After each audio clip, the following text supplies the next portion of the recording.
मिला टाइम्स में खुशामदीद। मैं हूं आपके साथ शम्स तबरेज़ कासमी। बकरीद के दिन दिल्ली एनसीआर में कत्ल का 2 मामला सामने आया। एक मामले में पुलिस ने इनकाउंटर कर दिया है और दूसरे मामले में अभी तक मुजरिमों की गिरफ्तारी भी नहीं हुई है। एक मामला है गाज़ियाबाद का और दूसरा मामला है दिल्ली की जहांगीरपुरी का। गाज़ियाबाद में मामला पेश आता है, बकरीद का दिन है और आपस में पहले से लड़ाई चल रही थी सूर्या प्रताप चौहान के बीच में और असद के बीच में। असद की दोस्ती थी सूर्या प्रताप चौहान से। बकरीद वाले दिन असद ने अपने दोस्त सूर्या प्रताप चौहान को घर पर बुलाया और कहा, आओ घर पर तुम्हारी दावत है, मिलकर बिरयानी खाएंगे। सूर्या प्रताप चौहान असद के घर पर जाता है और जैसे ही वह घर पर जाता है वहां आपस में दोनों की लड़ाई शुरू होती है और असद चाकू से हमला करके सूर्या प्रताप चौहान को मार देता है। सूर्या प्रताप चौहान को अस्पताल में एडमिट किया जाता है लेकिन उसकी जान नहीं बच पाती है, उसकी मौत हो जाती है। जैसे ही उसकी मौत होती है, सूर्या प्रताप चौहान की मां मीडिया से बातचीत करते हुए कहती है कि असद ने, मुसलमानों ने मेरे बेटे को बकरा की तरह ज़बह कर दिया। बकरीद का दिन था और बकरीद के दिन मुसलमान जानवरों को ज़बह करके कुर्बानी पेश करते हैं, लेकिन असद ने मेरे बेटे की ही कुर्बानी पेश कर दी है। उसका इनकाउंटर होना चाहिए, उसको मारा जाना चाहिए, उसके घर पर बुलडोज़र चलना चाहिए। एक तरफ बकरीद के दिन ये गाज़ियाबाद की घटना हुई, उसी दिन उसी तारीख़ में दिल्ली के जहांगीरपुरी में भी एक मामला हुआ।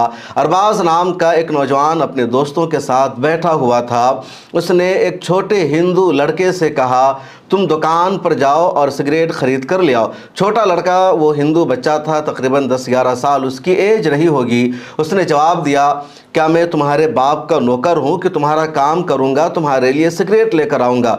वो सिगरेट लेकर नहीं आया, बात ख़त्म हो गई। अब वो लड़का अपने घर जाता है और अपने भाइयों से बताता है, अरबाज ने फ़लाँ ने मुझे सिगरेट लाने के लिए कहा था, मैं नहीं लाया, मैंने उसको इस तरह जवाब दिया। अब उस छोटे लड़के का बड़ा भाई आ जाता है, चीमा, सौरभ, उसके साथ कुछ और लड़के होते हैं, 4-5-6 लड़के आ जाते हैं जहाँ पर अरबाज बैठा हुआ था जहांगीरपुरी में। उसके दूसरे दोस्त बैठे हुए थे और उनसे लड़ाई शुरू हो जाती है। सौरभ, चीमा, ये लोग आकर कहते हैं अरबाज से, तुम्हारी हिम्मत कैसे हुई मेरे छोटे भाई से सिगरेट मंगवाने की, तुम्हारी औकात क्या है, क्या मेरा भाई तुम्हारा नौकर है? अरबाज ने, उसके दोस्तों ने जवाब दिया, हमसे गलती हो गई, बात को ख़त्म करो। वो छोटा बच्चा है, यहाँ पर हम लोग बैठे हुए थे, हमने यूं ही उससे कह दिया कि सिगरेट ला दो, वो नहीं लाया, हमें कोई शिकायत नहीं, बात यहीं पर ख़त्म हो चुकी है। लेकिन अरबाज माफ़ी मांगता रहा, वो बात को ख़त्म करता रहा। सौरभ और उसके दोस्तों ने बात को बढ़ाना शुरू कर दिया। फिर इधर से भी कुछ इन लोगों ने कहा और ये जो लड़ाई बातों की शुरू हुई थी हाथापाई में तब्दील हो गई। उसके बाद चाकू से, दूसरे हथियारों से सौरभ और उसके दोस्तों ने अरबाज और उसके ग्रुप पर हमला कर दिया और इतना मारा कि अरबाज की वहीं पर मौत हो जाती है। अरबाज को अस्पताल में एडमिट किया जाता है, उसकी जान नहीं बचती, उसकी मौत हो जाती है।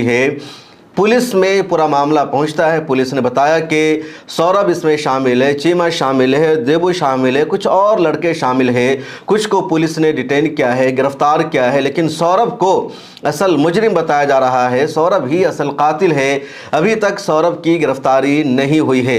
अब ये 2 मामला, ये मामला जहांगीरपुरी का जो आपने सुना, इस पूरे मामले में जिसको कत्ल किया गया उसका नाम अरबाज है, वो मुसलमान है। जो लोग मारने वाले हैं वो कौन है? अब पुलिस ने कुछ को गिरफ्तार किया, कुछ को गिरफ्तार नहीं किया।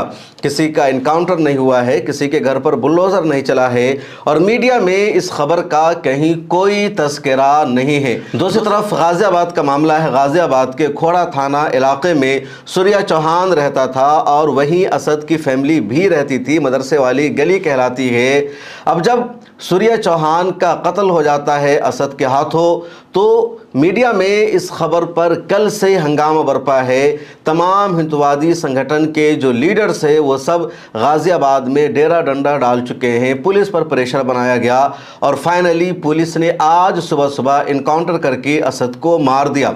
पुलिस की तरफ से इनकाउंटर का जो बयानिया सामने आया है उसमें यह कहा गया कि पुलिस ने असद और उसके साथियों को पकड़ने की कोशिश की। असद के साथियों को पुलिस ने गिरफ्तार कर लिया था, लेकिन असद पैसा लेकर भाग रहा था, वो फरार हो चुका था, पुलिस उसको नहीं पकड़ पा रही थी। उसके बाद अचानक पुलिस ने देखा असद भाग रहा है, तो पुलिस ने उसको फॉलो किया, उसका ताक़ुब किया, और जब पुलिस ने असद को पकड़ने की कोशिश की तो असद ने पुलिस पर फायरिंग कर दी, पुलिस पर हमला किया, पुलिस ने अपने बचाव में हमला किया और इस तरह मुठभेड़ में, इनकाउंटर में असद मारा गया। पुलिस का बयानिया आप सुनिए। पुलिस और बदमाश के बीच एक्सचेंज ऑफ फायर हुआ है, क्या है पूरा मामला, किस मामले में वांटेड था? देखिए, दिनांक 28 तारीख को थाना खोड़ा क्षेत्र के अंतर्गत असद नामक एक लड़के ने वहां पर सूर्या चौहान को चाकू मार दिया था और इलाज के दौरान सूर्या चौहान की डेथ हो गई थी। सूर्या चौहान के परिजनों के द्वारा तहरीर दी गई थी जिसमें 5 आरोपियों को पंजीकृत किया, उनके विरुद्ध मुकदमा पंजीकृत किया गया था, जिसमें से 3 आरोपियों की गिरफ्तारी तत्काल पुलिस के द्वारा कर ली गई थी।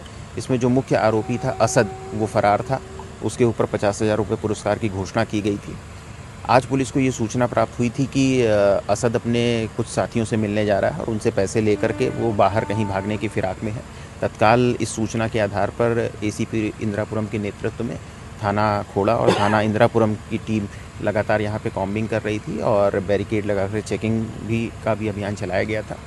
उसी समय जब असद अपने एक साथी के साथ बाइक से आता हुआ दिखाई देता है तो पुलिस टीम उसे रोकने का प्रयास करती है और उसे चेतावनी देती है, लेकिन असद के द्वारा पुलिस टीम पर फायरिंग की जाती है।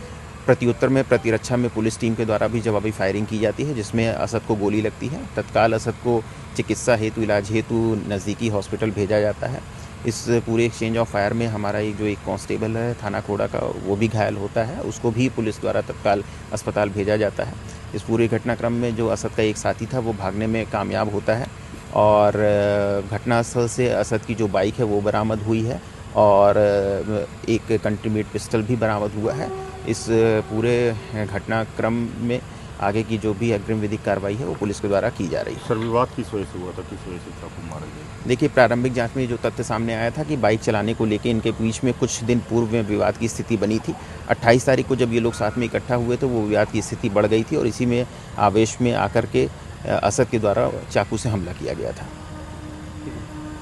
आपने सुना पुलिस का बयान। पुलिस कह रही है कि असद ने उस पर हमला किया, असद के पास हथियार था और इसीलिए पुलिस को इनकाउंटर करके उसको मारना पड़ा। लेकिन पुलिस अगर चाहती तो हाफ इनकाउंटर भी कर सकती थी, उसको जिंदा गिरफ्तार कर सकती थी, लेकिन पुलिस ने जिंदा गिरफ्तार करने की कोशिश नहीं की, सीधे इनकाउंटर करके मार दिया। और लगातार उत्तर प्रदेश में यही हो रहा है, जहां भी कत्ल का कोई मामला सामने आता है और कातिल अगर एक मखसूस कम्युनिटी और धर्म से ताल्लुक़ रखने वाला होता है तो पुलिस सीधे इनकाउंटर करके मार देती है। जो विक्टिम है, जो सूर्या प्रताप चौहान है, उसकी मां ने कहा था हमें खून के बदले खून चाहिए और पुलिस ने इनकाउंटर करके फ़ौरन इंसाफ दे दिया।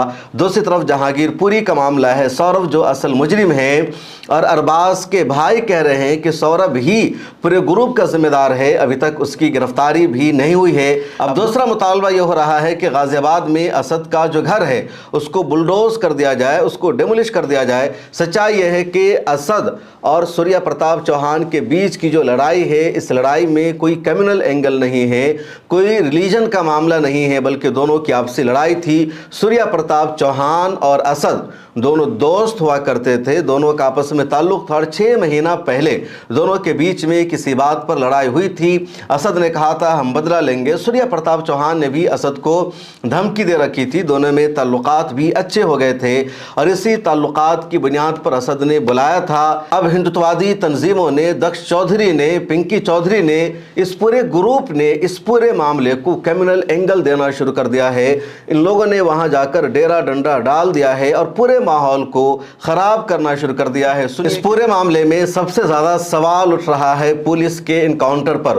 पुलिस अगर चाहती तो हाफ इनकाउंटर करके गिरफ्तार कर सकती थी और सिर्फ एक दिन पहले का मामला है, फिरोजाबाद में जितेंद्र पाठक नाम के एक शख्स ने अपनी महबूबा के, अपनी गर्लफ्रेंड के 1.5 साल बच्चे को पटक पटक कर मार दिया। सोशल मीडिया पर वो वीडियो वायरल हो रही है और रूह कांप जा रही है उस वीडियो को देखकर कि कोई शख्स इतना जालिम कैसे हो सकता है, इतना बदतरीन दुश्मन कैसे किसी का हो सकता है जो 1.5 साल के मासूम बच्चे को पटक पटक पटक कर मार दे।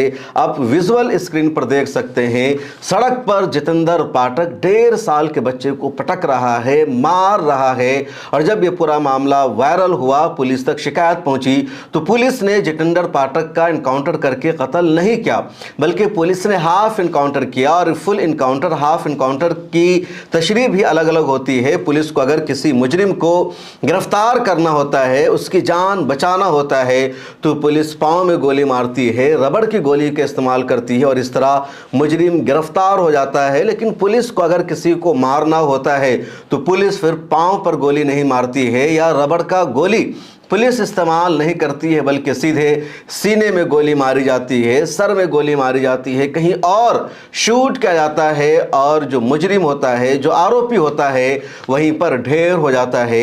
अब एक साथ 2 मामला पेश आया है। असद को पुलिस ने फुल इनकाउंटर करके सीधे मार दिया, यहाँ भी पुलिस हाफ इनकाउंटर कर सकती थी।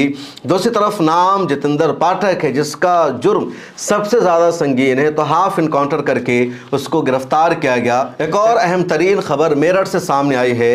बकरीद के दिन मेरठ में कुछ शरपसंदों ने, कुछ गुंडों ने मुसलमानों के खिलाफ साजिश रचने का मंसूबा बनाया था, दंगा भड़काने की प्लानिंग थी। लेकिन मेरठ पुलिस को सैल्यूट करना होगा, जिन्होंने ईमानदारी से काम लिया और शरपसंदों के मंसूबे को नाकाम बना दिया। मामला यह है कि एक 12 साल का लड़का कुर्बानी का जो वेस्ट होता है, जो उजड़ी होती है, उसको कहीं फेंकने के लिए जा रहा था, लेकिन रास्ते में उसका कुछ पार्ट कहीं पर गिर गया। अब पुनीत नाम का एक व्यक्ति आता है, उस गोश्त के हिस्से को या ओझरी के पार्ट को वो वहाँ से उठाता है और एक मंदिर के सामने जाकर फेंक देता है। उसके बाद वो 112 पर कॉल करता है, पुलिस को जानकारी देता है कि मुसलमानों ने मंदिर के सामने गोश्त फेंक दिया है, हिंदुओं के जज्बात को ठेस पहुँचाने की कोशिश की है। जैसे ही पुलिस रूम में खबर पहुँचती है कि मंदिर के सामने गोश्त का लोथरा पाया गया है, बकरीद का दिन है, पुलिस फ़ौरन एक्टिव हो जाती है, पुलिस की पूरी टीम पहुंचती है, गोश्त को वहां से उठाया जाता है। उसके बाद पुलिस जानने की, तहकीक करने की कोशिश करती है कि यहाँ पर गोश्त कैसे आया, किसने फेंका। पहली फुर्सत में यही इल्ज़ाम लगा दिया गया कि मुसलमानों ने फेंका है, मुसलमानों ने दंगा भड़काने की कोशिश की है। लेकिन जब पुलिस ने सीसीटीवी कैमरे को खंगाला, छानबीन की, तो पता चला कि जिसने 112 नंबर पर डायल करके कॉल किया था, जिसने पुलिस को जानकारी दी है, उसका नाम पुनीत है और उसी को देखा जा रहा है कि एक जगह गोश्त गिरा हुआ था, वहां से वो उठाता है, वो मंदिर के पास लाकर उसको फेंकता है और फिर पुलिस को उसने कॉल किया। पुलिस ने मज़ीद तफ्तीश की तो पता चला कि एक 12 साल का लड़का जानवर का वेस्ट कहीं फेंकने जा रहा था, साइकिल से रास्ते में गिर गया और फिर पुनीत ने इस पूरी साजिश को अंजाम दिया। सुनिए मेरठ पुलिस को। देखिए, आज शाम को लगभग 5 बजे थाना दोरला क्षेत्र में एक सूचना प्राप्त हुई थी, जिसमें एक व्यक्ति द्वारा 112 पे ये बताया गया कि किसी के द्वारा मिश्रित आबादी में मांस फेंका गया है। तुरंत पुलिस ने इस बात को गंभीरता से लेते हुए एसएसआई द्वारा वहां पे मौके पे जांच की गई, सीसीटीवी फुटेज देखे गए, तो इसमें ये ज्ञात हुआ कि एक 12 साल का बच्चा जो अपने साइकिल पे जो घर का जो वेस्टेज मांस था जो उसको लेके जा रहा था, वो साइकिल से उसके नीचे गिर गया था।